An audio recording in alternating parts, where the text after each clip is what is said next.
It's said that 70% of runners get injured while running every year.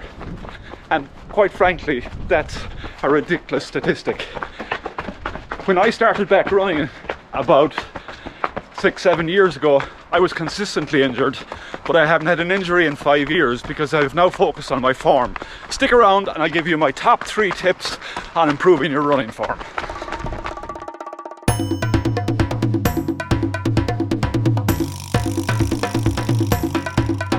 So my top tip is to stay tall and proud. The mistake a lot of amateur runners make is they start to bring their head forward. We're used to looking at our screens all the time now, and then to counterbalance this, your foot has to come forward, and then you get into this classic K shape. If you ever see a picture of Boris Johnson running on the newspaper, he's always in this kind of a shape. The bend is very much from the hip as he goes through it.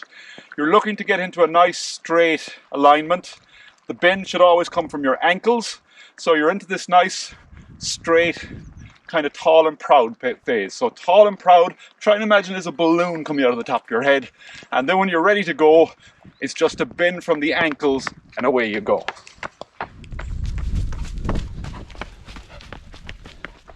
So my second tip is to stay light and quiet. If you listen to your feet, they'll give you a lot of the cues in terms of your running form. If you sound kind of ploddy and clomp, clomp, clomp, your form has gone out of whack. So just try and run. One of the cues I give people is to try and run like a ninja. Try and sneak up on the person in front of you. Just think along those lines, but just keep an ear open for your feet. So light and quiet is tip number 2.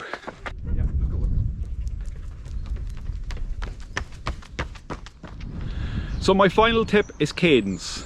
Most amateur runners run at too low a cadence. Experts say we should be probably sitting in a range of about 165 to 180 strides per minute. It's an area that I have really struggled with over the years. I have improved it. I currently sit probably somewhere between 165 and 170, but it's difficult to bring it up. A couple of tools you can use. One's a metronome. So you can set a metronome to go at either 90 revolutions per minute and you go every second foot, or 180, but I think it's easier to go on 90 and just focus on one foot.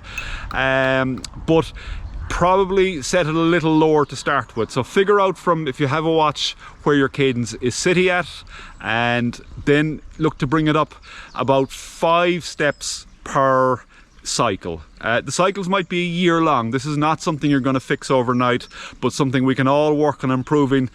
The reason that it helps us avoid injury is that as our cadence increases, our ground contact time decreases and we have less time to get injured.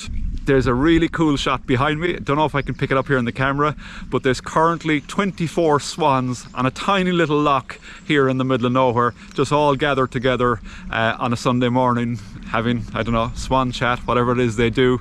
No social distancing at play, but they're absolutely beautiful.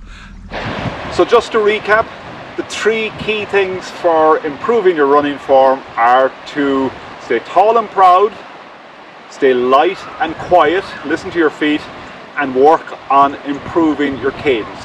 For most people, that means bringing it up a little bit. It's not magic. These things are an ongoing process for most of us. I'm certainly no paragon of virtue when it comes to this, but I have improved my form over the years, and it's definitely kept me injury free. And I think if you work on yours, you can certainly keep yourself injury free as well. So best of luck.